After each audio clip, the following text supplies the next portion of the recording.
The sky was a swirling vortex of clouds as Marcus yanked at the controls of his failing ship.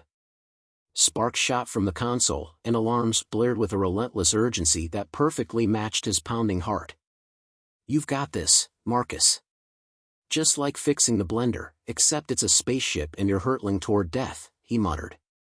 The crash wasn't graceful. His ship groaned, skidded, and finally came to rest against a cluster of alien vegetation that looked like oversized broccoli. Smoke billowed, and Marcus coughed as he stumbled out, taking in the alien landscape. Towering crystalline structures shimmered under a pale green sky. "Well, if I die, at least it's scenic," he quipped, kicking at a stubborn piece of debris stuck to his boot. A soft rustle behind him made him turn sharply. Standing there was a tall, lithe alien with shimmering silver skin and bright, luminescent eyes. Her expression was a mix of curiosity and what Marcus could only describe as awkward excitement. "Ah, hi," he ventured. The alien, Tlay, tilted her head, her voice melodic yet deliberate. "Greetings, human. I observed your rapid descent." Marcus coughed again, attempting to dust himself off. "Yeah, not my best landing. Do you always watch strangers crash, or is today special?" Tlay blinked, considering his words carefully. "It is an honor to witness your survival. Such resilience is admirable." He stared at her, unsure if he was being complimented or studied. "Thanks, I guess. Name's Marcus. And you are?" "I am Tlay, researcher of this region." She stepped closer, her gaze fixed on the battered device in Marcus's hands. "You appear injured. Shall we bond now?" Marcus nearly dropped the device. "I'm sorry, what?" "To aid another is to engage in the bonding ritual," she explained, her tone serious. "I shall assist you. It will be intimate." He blinked rapidly, a nervous laugh escaping. "Whoa, okay, intimate? That's quite the welcome wagon." Tlay frowned. "Does this proposal offend? I assumed humans value directness." "No, no offense," he said quickly, raising his hands. "It's just, maybe we're working with different dictionaries here." Tlay gestured to a piece of her own equipment lying in the dirt, sparking weakly. "If you repair this, we shall bond successfully." Relieved to have a distraction, Marcus examined the equipment, his engineering instincts taking over. "All right, I'll take a look. But let's, keep the bonding talk light for now." As he crouched down, Tlay watched intently, her glowing eyes wide. When he unscrewed the panel, she gasped. "You are bold. Proceed with care." Marcus froze, glancing over his shoulder. "It's just a screwdriver. Relax." Tlay nodded solemnly. "Your tools are most impressive." He bit back a laugh, focusing on the mess of wires. "Thanks. I try to keep them sharp." Minutes passed, filled with the sound of clinking tools and occasional bursts of sparks. Tlay leaned closer, her voice dropping to a reverent whisper. "Shall I assist by holding it steady?" Sure," Marcus said, handing her a loose wire. "Just don't touch the—" A sudden zap made her yelp, her hand jerking away. Marcus scrambled to stabilize the device. "The exposed end. Don't touch the exposed end." Tlay's cheeks flushed a deeper silver. "I misunderstood. Your instructions were ambiguous." He couldn't help but grin, despite himself. "You're doing fine. Just, careful with my parts." Her eyes widened at his choice of words, but she said nothing, letting him work in silence. Finally, with a triumphant twist of his wrench, the device whirred to life. Tlay clapped her hands together, a sound like tinkling glass. "It is complete. You have sealed it with perfection." Marcus wiped sweat from his brow, chuckling. "Glad to help. Now, about that bonding ritual." She stepped closer, her gaze intense. "You must drink to solidify the connection." His eyebrows shot up. "Drink what, exactly?" Tlay produced a container filled with a glowing blue liquid. "The nectar of our union." Marcus stared at it, then at her. You're not messing with me, are you? Her expression was earnest. This is tradition. With a sigh, he took the container, muttering under his breath, here's hoping it doesn't kill me. As the liquid touched his lips, a burst of flavor, sweet, tangy, and slightly metallic, filled his mouth. He swallowed, coughing. Tastes like alien Gatorade. Tlay beamed. It is done. We are now bonded. Marcus stared at the glowing device in his hands, hoping the nectar ritual was the strangest part of his day. Tlay, however, looked at him as if he'd just solved the galaxy's most complicated puzzle. Her enthusiasm was unnerving, especially when she started pacing in front of him, muttering about ritual enhancements and finalizing the connection. So, is this fixed or what? Marcus asked, tapping the side of the equipment. It hummed steadily. Yes, but this is only the beginning, Tlay said, her tone bordering on reverence. The sacred alignment must follow. It ensures full synergy. Marcus sighed, holding back a laugh. You mean, more fixing? Precisely, she replied with a grave nod, her hands clasping tightly in front of her. We must work together to bring balance to the core. Without this step, the bond remains incomplete. He shook his head, muttering under his breath, first bonding, now balance. Can't wait to see what's next. Tlay tilted her head. Did you speak? Nothing important, Marcus said quickly. All right, let's balance the whatever. She gestured toward a second device, larger and more complex than the first. Wires dangled precariously from its frame, sparking at intervals. This is the heart conductor.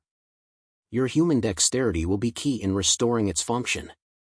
Marcus crouched down, inspecting the mess. Heart conductor, huh?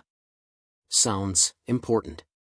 It is the center of my research, she said earnestly, kneeling beside him. Without it, my mission is doomed. Great. No pressure, Marcus muttered, pulling out his multi-tool. Let's see what we're working with. Tlay leaned in so close he could feel her breath, if she even breathed like a human. Her presence was distracting, especially when she whispered things like, let's connect the parts. Marcus paused mid-twist. You, wanna give me some space? Hard to focus when you're narrating. She blinked, looking genuinely puzzled. Does my proximity hinder your performance?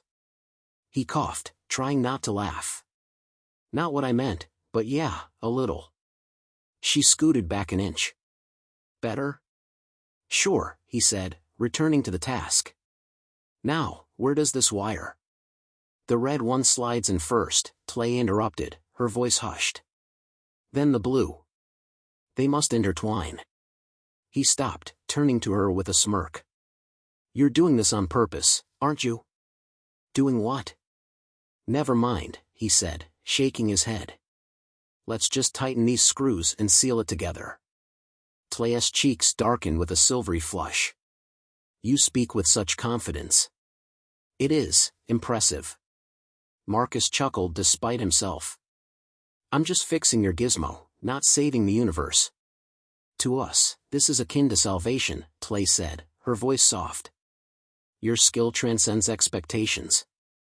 Well, that's flattering, Marcus said, finishing the connection. The device sparked, then hummed steadily. There. Balanced. Synergy achieved or whatever. Tlay clapped her hands, her joy almost childlike. You've done it. The heart conductor is alive. Marcus leaned back, wiping his hands. Glad to help. So, is this where we part ways? Her smile faltered. Part ways? No, this is only step 2. He groaned inwardly. Of course it is. Tlay stood, offering her hand. Now, we must ascend. Marcus stared at her outstretched hand. Ascend? To the resonance chamber, she explained. The final stage awaits. Final stage? He pinched the bridge of his nose. Look, I'm all for helping, but I didn't sign up for a whole quest here. You committed when you drank the nectar, she said simply. It is binding. His jaw dropped. I drank juice. That's not a contract. On our planet, it is, she said with a small smile. Come, human. Your expertise is invaluable. Muttering curses under his breath, Marcus followed her. The resonance chamber turned out to be a dome-shaped structure filled with glowing crystals. The air buzzed with energy, making the hairs on his arms stand on end. Now, Tlay said, her tone hushed with awe, we calibrate the frequencies. Marcus rubbed his temples. Let me guess. More bonding? Exactly, she said, handing him a crystal. You must align the frequencies by channeling your energy through this. Channel my energy? He held the crystal at arm's length, as if it might bite. You're kidding, right? Not at all, she said. Place it here. She gestured to a glowing pedestal. With a resigned sigh, Marcus complied. The crystal lit up, humming softly. Okay, now what? Tlay placed her hands on either side of the pedestal, her expression solemn. Now, we harmonize. Marcus crossed his arms. Harmonize. Sure. Why not? She began chanting softly, her voice melodic and otherworldly. The chamber's hum grew louder, vibrating through his chest. Against his better judgment, he placed his hands on the pedestal, mirroring her. The vibrations intensified, and Marcus couldn't help but crack a grin. Feels like I'm jump-starting an alien car. Tlay glanced at him, her solemnity briefly replaced by confusion. What is a car? He laughed, shaking his head. Never mind. Just keep doing your thing. As the chamber's energy peaked, the crystals around them glowed brighter, casting shifting patterns of light. The pedestal emitted a final, powerful hum before falling silent. It is done, Tlay said, stepping back.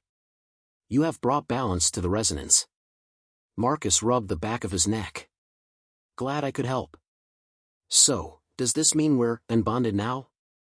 Her eyes widened. Unbonded? Why would we undo what we have created? He sighed, already regretting the question. Forget I said anything. The resonance chamber quieted, but the tension between Marcus and Tlay seemed to grow louder with each passing moment. He stood there, hands on his hips, while Tlay regarded him with a look that was somewhere between admiration and scientific curiosity. So, is this the part where I finally get to leave? Marcus asked, trying to mask his impatience with a lopsided grin. Tlay tilted her head, her silvery cheeks flushing faintly. Leave? But the ritual isn't complete. There is still the final synchronization. He groaned, running a hand down his face. Of course there is. All right, lay it on me. What's next? Do I have to juggle glowing rocks or sing to a crystal? Tlay's brows furrowed in confusion. Singing is not required. Though your voice may add resonance. Joke, Marcus interrupted, holding up a hand. That was a joke. Oh, she said, her expression softening. Humor. Humans often mask discomfort with humor. Fascinating. Marcus opened his mouth to respond, then thought better of it. Right. Let's just get this over with. Tlay stepped closer, her movements slow and deliberate. She held out a slender device that resembled a tuning fork crossed with a scalpel. You must hold this and focus your energy. It will attune to your unique frequency. He took it hesitantly, inspecting it like it might explode. This thing's not going to zap me or start glowing weirdly, is it? Tlay smiled faintly. Only if you misuse it. Great. No pressure. He gripped the device, and a soft hum emanated from it almost immediately. So, what do I do? Simply, vibrate with me, she said, her tone completely serious. Marcus choked on his own breath, staring at her. I'm sorry, what? To harmonize our energies, Tlay explained patiently. We must synchronize vibrations. It is the final stage. He blinked at her, struggling to keep a straight face. You know how that sounds, right? She tilted her head, confusion evident. It sounds like a logical process. Why? Does it carry unintended implications? He rubbed the back of his neck, biting back a laugh. Let's just say it might mean something different where I come from. I see, Tlay said, though her flushed cheeks suggested otherwise. Shall we proceed? Marcus sighed, holding the device steady. All right, fine. Let's vibrate. She mirrored his stance, her focus entirely on the glowing pedestal. A faint hum filled the air as the device in Marcus's hand resonated in sync with the chamber. The vibration grew stronger, traveling up his arm and into his chest. He fought the urge to laugh as the sensation bordered on absurd. This feels weird, he admitted. Is it supposed to tickle? Tlay nodded solemnly. The sensation indicates compatibility. It means you are aligned with me. Aligned, he repeated, smirking. Sure, let's call it that. The vibrations intensified, and Tlay's expression shifted to one of concentration. Now, we must amplify. Marcus raised an eyebrow. Amplify? You're not about to crank this thing up to 11, are you? Tlay glanced at him, her brows knitting together. 11? Is that a human unit of measurement? He laughed despite himself. Never mind. Just tell me how to amplify. Channel more of your essence into the device, she instructed, her voice steady. Focus on your core energy. Marcus tilted his head. Core energy. You realize I'm just a guy with tools, right? I don't have magic powers or whatever. Your ingenuity is your power, Tlay said earnestly. Trust in it. He snorted, shaking his head. Fine. Core energy. Here goes nothing. He tightened his grip on the device, concentrating as best he could. The hum grew louder, the vibrations more intense. Tlay closed her eyes, matching his movements as they worked in tandem. The chamber began to glow, the crystals pulsing with a soft, rhythmic light. This is it, Tlay murmured. The moment of true resonance. Marcus squinted at the glowing pedestal. Looks like a light show. Are we sure this isn't just alien mood lighting? Before Tlay could respond, the chamber emitted a sharp burst of light, followed by silence. The vibrations ceased, leaving the air heavy and still. Marcus looked around, unsure if they'd succeeded or broken something. Did we just blow a fuse? He asked, half joking. Tlay stepped back, her eyes wide with awe. We did it. The synchronization is complete. Marcus let out a breath he didn't realize he'd been holding. Great. So, does this mean I can go now? Tlay turned to him, her expression soft. You are free to leave, but I would not object if you chose to stay. He raised an eyebrow. Stay? Why? She hesitated, her gaze dropping. You have shown great skill. Your presence has brought balance to my work. It would be an honor to continue learning from you. Marcus scratched his chin, unsure how to respond. Well, that's flattering. But I think I've had my fill of bonding rituals for one day.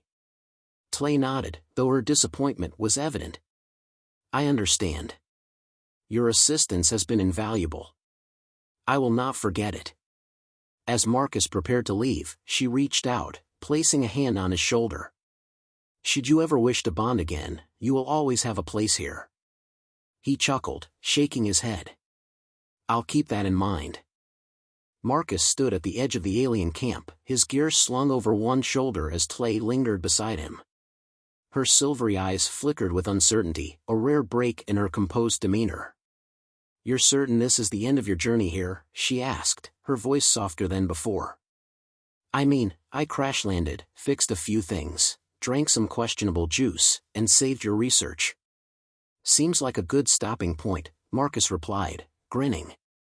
Don't get me wrong, it's been an experience. Tlay hesitated, her fingers brushing the glowing pendant around her neck.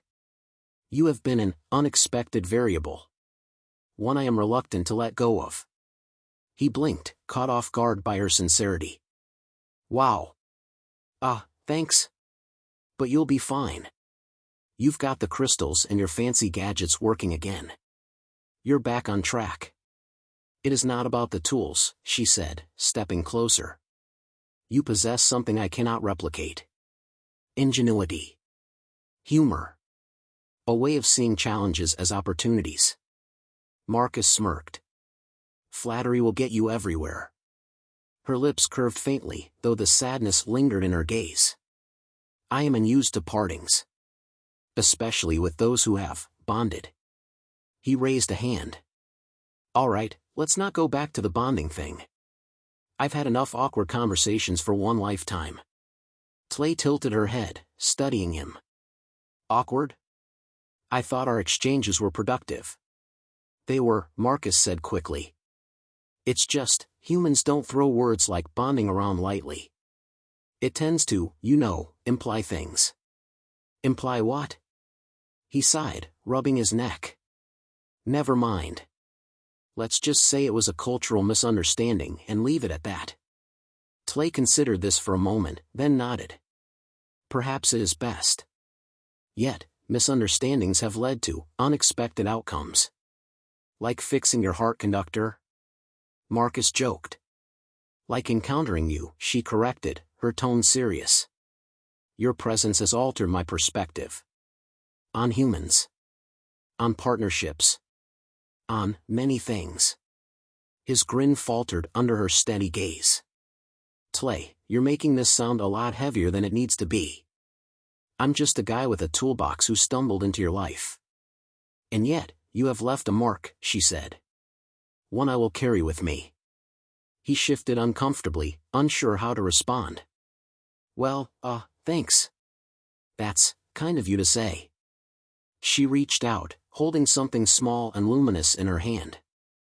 A token. To remember our time together. Marcus took the object, a smooth crystal that pulsed faintly in his palm. What's this? Some kind of alien good luck charm? It is a resonance shard, she explained. It holds the energy of our shared efforts. A symbol of our connection. He raised an eyebrow. So, a bonding souvenir? Her cheeks flushed silver. If you wish to call it that. He chuckled, tucking the shard into his pocket. All right, I'll keep it. But don't expect me to start glowing or vibrating every time I touch it. Tlay tilted her head, a flicker of amusement in her eyes. It does not function that way. Though, the imagery is intriguing. Marcus laughed, shaking his head. You're something else, Tlay. I'll give you that. As are you, she said, her tone sincere. Your presence will be missed. He adjusted his gear, offering a crooked smile. Well, if I ever crash land here again, I'll know where to find you. And I will await your return, she said, a faint smile touching her lips. With a final nod, Marcus turned and began walking toward the distant horizon, the glowing shard warm against his side. Behind him, Tlay watched until he was out of sight, her expression a mixture of curiosity and something deeper. As he disappeared, she murmured softly to herself, humans truly are remarkable.